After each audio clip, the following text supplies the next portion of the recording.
Okay. Alright,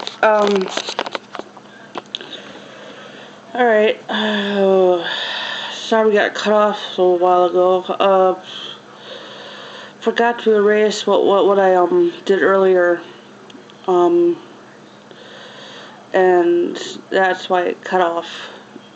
So uploaded the first video I just did.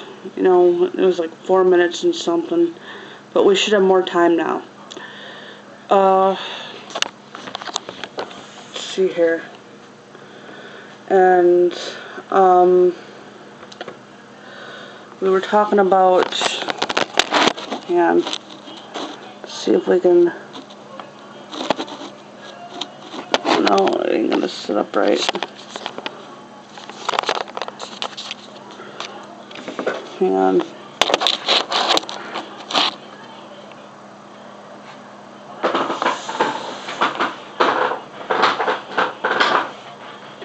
Okay,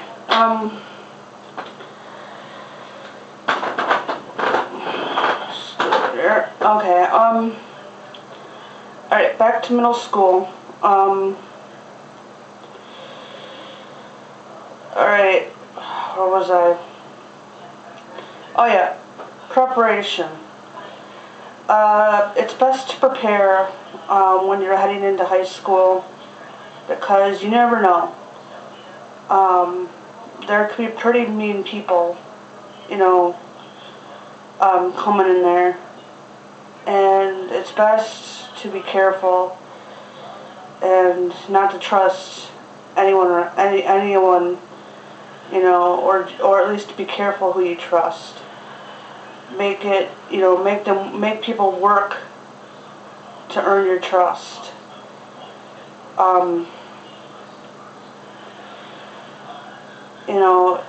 Because, how to put it?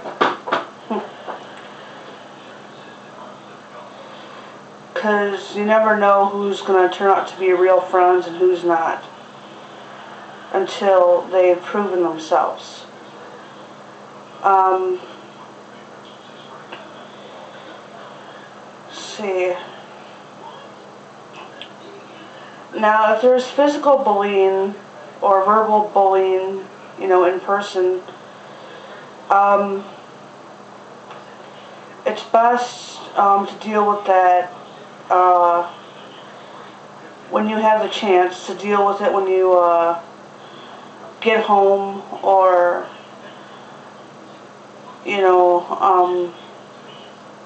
or during break or whatever, to listen to some music when you have the chance.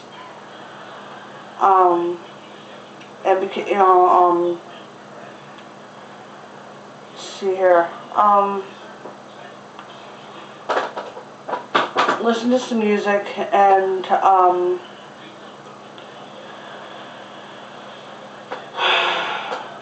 listen to some music that helps you feel better and keeps you strong. That's what helped me get through a lot of it. I listened to a lot of music when I was being bullied. I got bullied a lot on the bus as well. I forgot to mention that. When I was in high school, going to a pond, by this girl, Amber Man. She would throw things at me. She would say things to me. She would give me dirty looks and stuff like that. And she would get away with all of it.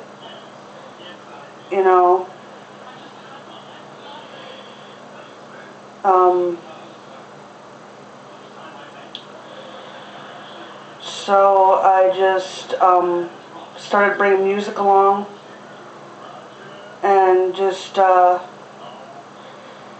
kept my face towards out towards the windows, outside windows, like just kept looking out the window the whole time, or since there was like a seat in front of me, I just I would rest my head on there and go to sleep.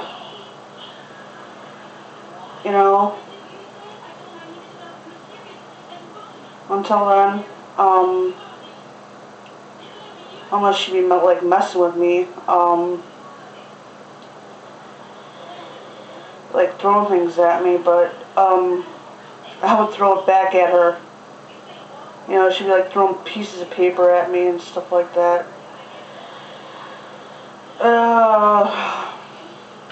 And then she would have her friend, this girl Erica.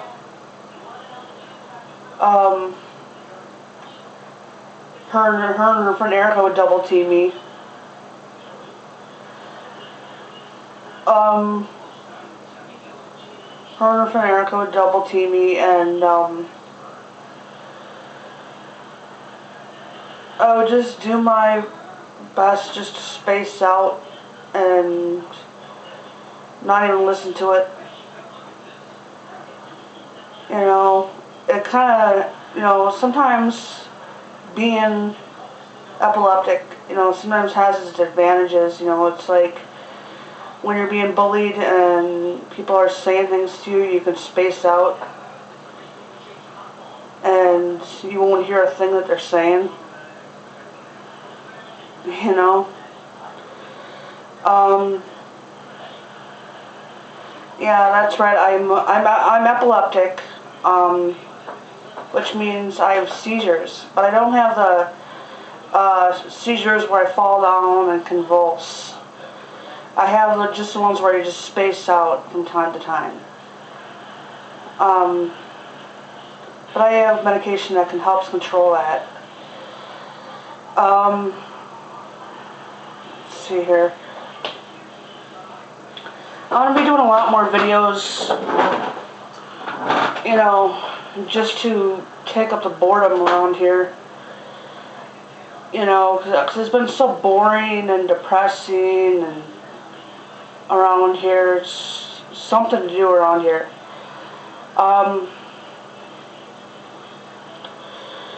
Not just for bullying and about me, but you know, everything else. You know, just, you know, life in general. I'll be doing videos. Let's see here.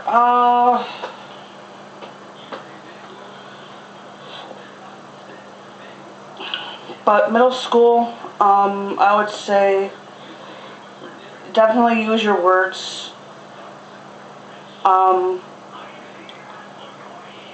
Use the bullying that is thrown at you to make you stronger. Don't let it make you weaker. Use it as motivation. Use it against them. I've learned how to do that out of high school, because I was still bullied out of high school after I graduated. I'll explain that after I'm done here. Let's see here. And then middle school, I'm still in middle school here. If you're online, which you might be if you're in middle school, it's technological age. Like I said, I'll show you later. If not tonight, it's tomorrow. How to block people. You know, how to lock down your profile on YouTube and Facebook. To protect yourself against bullies on there. Let's see. For those of you who have Facebook and for those of you who have YouTube. High school. High school is where it's all at, is where the whole thing concentrates on. Let's see here.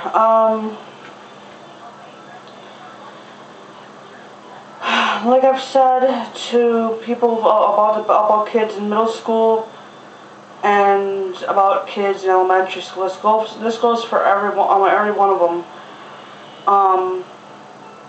Don't let anyone change your how you see yourself. You know, don't let them judge you. Don't let them change how you think, how you feel about yourself, or what you believe about yourself, because they don't know you. You know, they know nothing about you, and they're just trying to tear you down to make themselves feel better, so that they can feel superior over someone. They're trying to take that power away from you, so that they'll have the power, so that they can have the power over somebody and feel superior. You know, don't let them have that power. You know, don't let them take that power away. Be proud of who you are. It does get better. I can promise you that. And it will end at some point. You know, even if it doesn't seem like it's going to, it will. I'm living proof of that. I was bullied even after high school for a while, for like about 3 years, off and on. I'll tell my story for this channel, like I did with that other channel, like I did with my other channel. Either sometime tonight or sometime tomorrow. If I don't get around to it tonight, I'll get around to it tomorrow, sometime.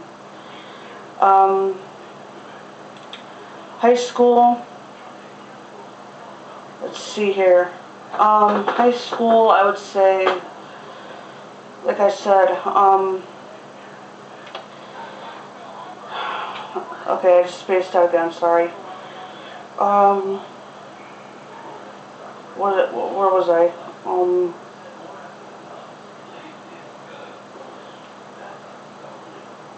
I'm trying to figure out what I was talking about, what I was saying about high school and bullying. I'll start over, okay? So please bear with me. My short attention span, okay?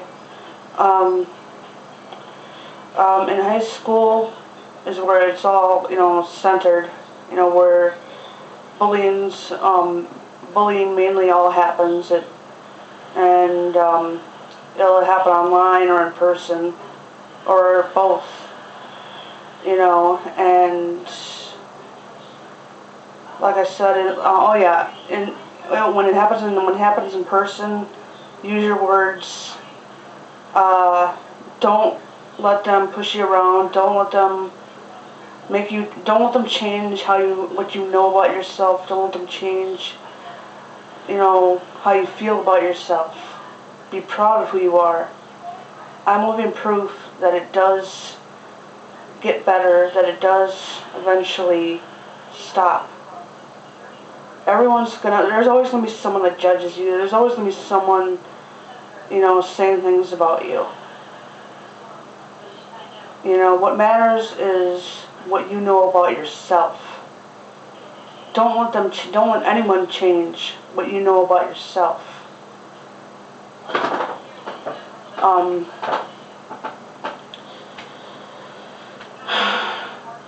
Doesn't matter what people say, you know.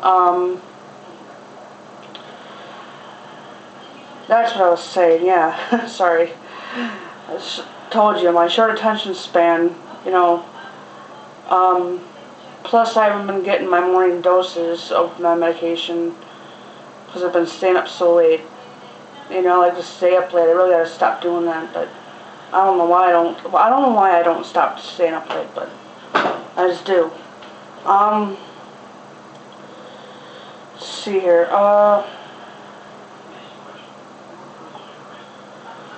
Okay, gotta get back on track. Okay. Yeah, don't let anyone change the truth that you know about yourself. Don't let them change what you know about yourself. They don't know you. They don't know anything that you've been through. They don't know, you know, what you go through. You know, they don't know, you know, what life is like for you. You know, no one has the right to judge you, no matter what your sexual preference is, no matter what your beliefs are, no matter what your color of your skin is. Let's see here. Like I said in my previous video, see here. I'm trying to see. I'm trying to think of something else. I'm trying to make sure I don't take up too much memory here. Hopefully I don't. Hopefully I can fit in my story here. Well, before I became a Christian, you know,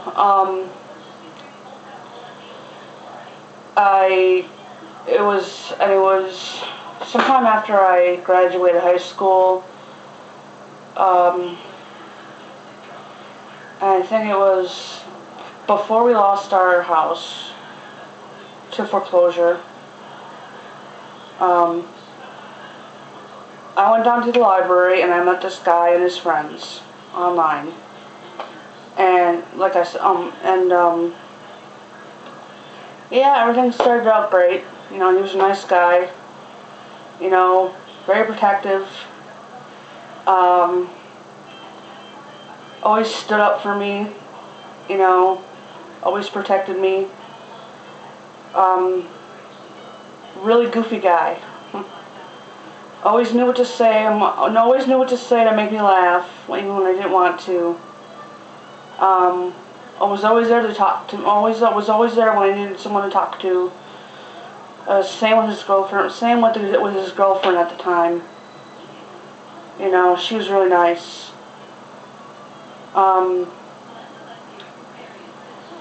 Then they broke up and he changed, and he seemed so angry all the time, and things changed between me and him. I started distancing myself from him emotionally. He did the same. And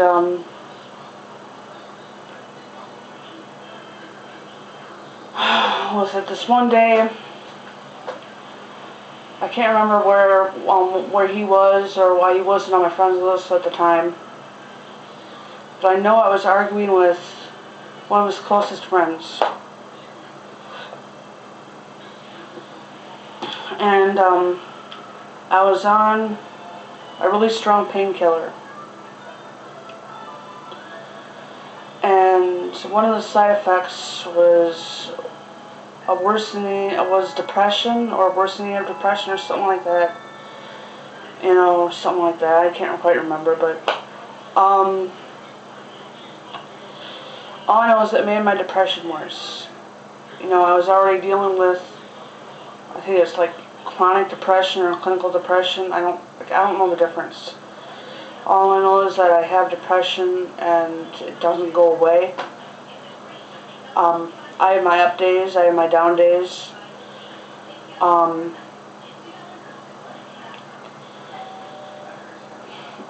at that time I was, yes, I was cutting. I'll give you guys a closer view of that in a minute here, if I get a chance. I was cutting at the time, and like I said, I was fighting with his close friend, one of his closest friends, and she said something that pushed me over the edge. And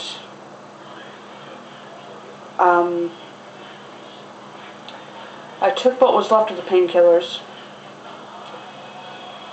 Next thing I know, I'm in getting my stomach pumped, and I was placed in the psychiatric ward for 3 days. And yes, I was court ordered to see a psychiatrist for a few months.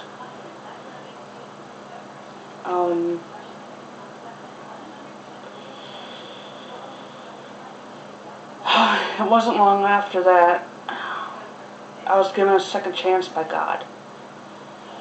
I can't quite remember how it happened, but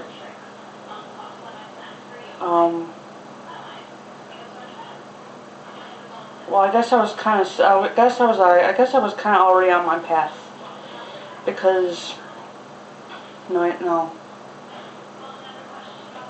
wait, I can't wait. Okay, trying to figure out which way it happened here. I know that happened. I know I was given a second chance, and yeah, I was given my second chance and all that. But how I became a Christian is where I'm trying to.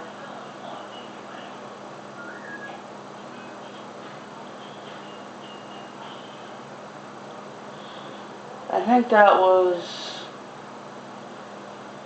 think my suicide attempt and all that was sometime before I met another one of his closest friends, or after. It had to have been before, because I guess not long after I met this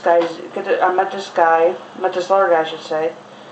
I'm not going to name any names, because otherwise